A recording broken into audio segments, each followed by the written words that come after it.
आंखों ही आंखों में यूं इशारे हो गए, तुम हमारे हम तुम्हारे हो गए। प्लांटेड हुकूमत, प्लांटेड वजीर आजम, प्लांटेड लोटे, प्लांटेड सहाफत और प्लांटेड सवालात, कुल मिलाकर बनती है पीडीएम सरकार। इनका रिकॉर्ड है कि जब कोई काम करना प्री प्लान करना। इमरान खान की बात याद आ जाती है कि जिम खाने में मैच खेलते हुए बाबूजी अपना अंपायर लाजमी खड़ा करते थे। बेटी का भी यही काम है। प्रेस कॉन्फ्रेंस करते हुए अपने व्हाट्सएप सहाफी लाजमी खड़े करती है। पहले से ही सवालात रटाकर सिखा पढ़ाकर सामने खड़े करती है और डड्डू चार्जर की ड्यूटी लगा दी जाती है कि किस सहाफी को कब सवाल करने की बारी देनी है। डड्डू चार्जर की आंखें और बाजू बैक वक्त काम कर रहे हैं। मीठी सी मुस्कुराहट से किसी थके हुए सहाफी की हौसला अफजाई भी की जा रही है। आप भी जरा क्लिप देखें। पाकिस्तानियों के लिए तो एक मरियम नानी को झेलना मुश्किल तरीन काम है। जब दो इकट्ठी हो जाती है तो फिर रंग भी चोखा आता है। मरियम नानी की चीखें तो अदालत के खान साहब पर फर्दे जुर्म आयद न करने के सिलसिले में निकल रही हैं। ये औरत जब निकलती है किसी न किसी को हुक्म देने ही निकलती है। ये अदालत पाकिस्तान की मुअज्जिज अदालत है। इसे हुक्म देने वाली ये सर्टिफाइड मुजरिमा कौन होती है? क्या इसका ये ताज़ा बयान कि इमरान खान के फॉरेन फंडिंग केस का फैसला सुनाया जाए? अदालतों पर इसका जोर देना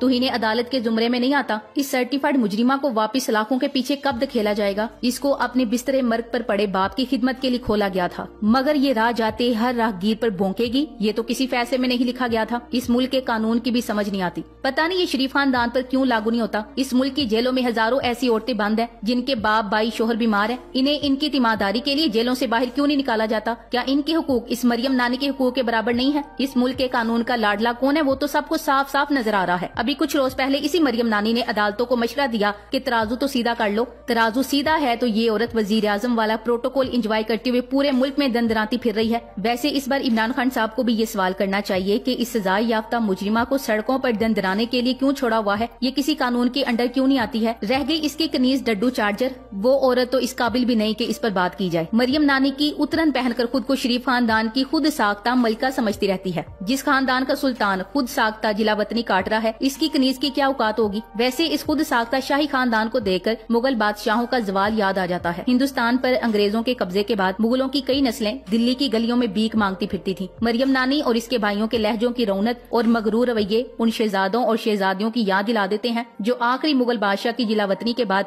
दिल्ली की गलियों में दरबदर हो गए थे। अगर मुगल बादशाह भी अपना सारा खजाना बरतानिया और स्विट्जरलैंड के स्विस अकाउंट्स में डाल देते तो इनकी नस्लों को भी शायद वैसी जिल्लत और रुसवाई न सहनी पड़ती। मुगल दोबारा जिंदा होकर आ जाएं तो शायद शरीफ खानदान से बहुत कुछ सीख सकें। याद रखने की बात यह है कि हर उरूज को जवाल है। हर फानी शय ने बिल आखिर खत्म हो जाना है। मरियम नानी जितनी भी आखिर उठा ले, बिल आखिर कुदरत का कानून लागू होकर ही रहेगा। इस औरत ने जिस तरह अपने जर खरीद व्हाट्सएप सहाफियों और नून लीग मनूस दानश्वरों को मजहब कार्ड देकर खान साहब के पीछे लगाया है, इससे खान साहब की जान को शदीद खतरा है। ये मनूस फितना नानी अपनी फजूल गोई से इस फितने को हवा दे रही है। बेचारी पटवारी पहले ही 45% ग्रोथ के साथ छोटे दिमाग के मालिक हैं। इन्होंने किसी बात की तहकीक तो करनी नहीं। जो इनके इम्पोर्टेड अकाउंट ने बताना है उसके पीछे भाग पड़ना है। बुग़्ज़ इमरान की पट्टी तो पहले ही इनकी आंखों और दिमागों पर बंदी है। ये औरत इतना खतरनाक खेल खेल रही है जो किसी भी वक्त इसके अपने लिए खतरनाक साबित हो सकता है। फिलहाल तो ये सारा इम्पोर्टेड टोला मुल्क और अवाम के लिए खतरनाक बने हुए हैं। जब से आए हैं इस मुल्क के गरीब आदमी की जिंदगी पर कहर बनकर टूटे पड़े हैं। अवाम को इन्होंने खुद को नापसंद करने की कड़ी सजा दी हुई है। न जाते हैं और न जान छोड़ते हैं। इक्तदार की कुर्सी को चिमटे रहना चाहते हैं। सारी दुनिया इन पर अदमे एतमाद किए बैठी है। इम्पोर्ट एक्सपोर्ट बंद हो चुकी है।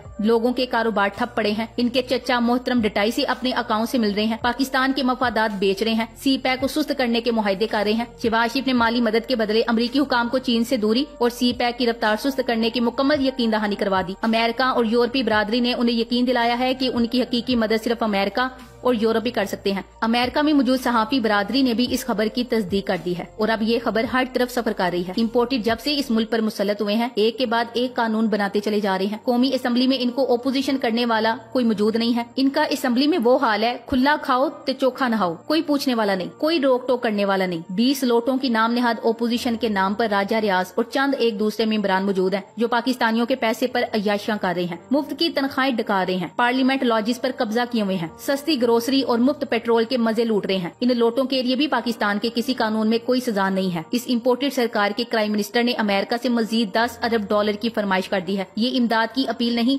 बल्कि कर्जे की अपील है जिसका बोझ पाकिस्तानियों ने उठाना है। इन्होंने तो लूट मार करके बाहर भाग जाना है। नैब के कवानीन इतने कमजोर हो चुके हैं कि एक के बाद दूसरा चोरबाज सानी केस खत्म करवाकर सुरखरू हो रहा है। इसहाक डार ने भी बर्बरियत का केस दायर कर दिया है। जल्दी इसे भी करप्शन के हर केस से सुरखरुई मिल जाएगी। जब से इम्पोर्टेड सरकार मुसल्लत हुई है, इस मुल्क की इज्जत और गैरत का सौदा कहाँ कहाँ नहीं किया गया। ट्रांसजेंडर कानून पास करके अपने आका के आका इसराइल को भी खुश कर दिया गया है। पाकिस्तानियों को तो ठीक से हेजड़े और ट्रांसजेंडर का फर्क भी नहीं मालूम। इससे माशरे में जो बड़ा बिगाड़ पैदा होने वाला है, इसका तो इन मरियम अव्वल और मरियम सानी को अंदाजा तक नहीं है। अगर अंदाजा हो भी तो इन्हें क्या फर्क पड़ता है। इनके बच्चों और नस्लों ने कौन सा पाकिस्तान में रहना है। डीजल ने भी एक रोज पहले पीटीआई को धमकाने के लिए बहुत बढ़के मारी थी। इस वक्त इस मौलवी के इत्तेहादियों की अक्सरियत होते हुए ट्रांसजेंडर का गैर इस्लामी और गैर शरई कानून पास हो गया और ये बस ठट्ठेबाजी करता रह गया। इन्हें सब पता है क्या हो रहा है, क्यों हो रहा है। इन मौलवियों की मौजूदगी में इस मुल्क का बदतरीन कानून इनकी सरबराही में पास किया गया। डीजल से प्रेस कॉन्फ्रेंस के दौरान ट्रांसजेंडर कानून के बारे में सवाल किया गया तो इसने कोई माकूल जवाब देने की बजाय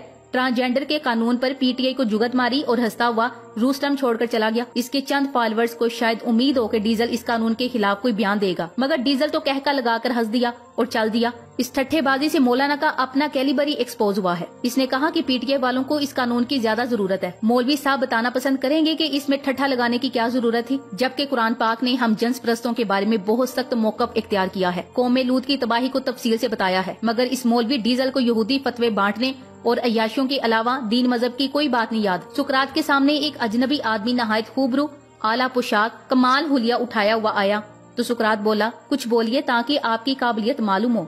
अजनबी बोला, तुम यहूदी एजेंट हो। सुकरात ने अपने शागिर्दों की तरफ देखा और कहा, जगह बनाओ, हमारे दरमियान मौलाना आए हैं। हमारे मौलाना भी ऐसे हैं, इनकी काबिलियत भी इनके झूठे फतवे हैं। एक और चाबी का खिलौना भी आजकल गुमसुम है। इसका सॉफ्टवेयर ऐसा अपडेट हुआ है कि वो इस खबीसाना कानून के पास होने पर जरा नहीं खिसका। और तो क्राइम मिनिस्टर शहबाज शरीफ के फ्रांसीसी सदर मैक्रोन के कह के लगाती तस्वीर पर भी कोई इतराज नहीं हुआ। ये वही मैक्रोन है जिसने गुस्ताखाना खाकों को प्रमोट किया था, गैरेट विल्डर की हिमायत की थी। ये वही मैक्रोन है जिसके मुल्क की मसनूआत का बाइकॉट अरब नौजवानों ने किया था तो ये मुसलमानों के सामने घुटनों के बल झुक गया था और जिसकी तस्वीर हमारे हर शॉपिंग मॉल के फर्श पर बनाई गई थी, जिस पर पाकिस्तानी जूते लेकर चलते फिरते थे। क्राइम मिनिस्टर की शोबाजियां कह के और मुसरतें बता रही हैं कि इस कदर दोस्ती के पीछे किस कदर गठजोड़ और साजिशें रची हुई हैं। इमरान खान को ये मुनाफकत नहीं आती, इसीलिए वो इन कुव्वतों की आंखों में शहतीर की तरह चुपते हैं। अब कनीजे खास की सुनिए। कनीजे खास बनने के लिए बहुत मेहनत दरकार है। शरीफ खानदान की जूतियां सीधी कर करके ये औरत इस दर्जे पर फाइज हुई है। दुनिया की हर लानत मलामत समेट कर बेचारी को ये ओहदा मिला है। इसे बरकरार रखने के लिए मेहनत तो करनी होगी और सामने स्क्रीन पर ये मेहनत साफ साफ नजर आ रही है। हाथों, आंखों, मुस्कुराहटों से इशारों पर इशारे चल रहे हैं। ऐसी गैर इस्लामी हरकत की मुर्तकिब औरत ने इमरान खान पर मजहब कार्ड इस्तेमाल किया।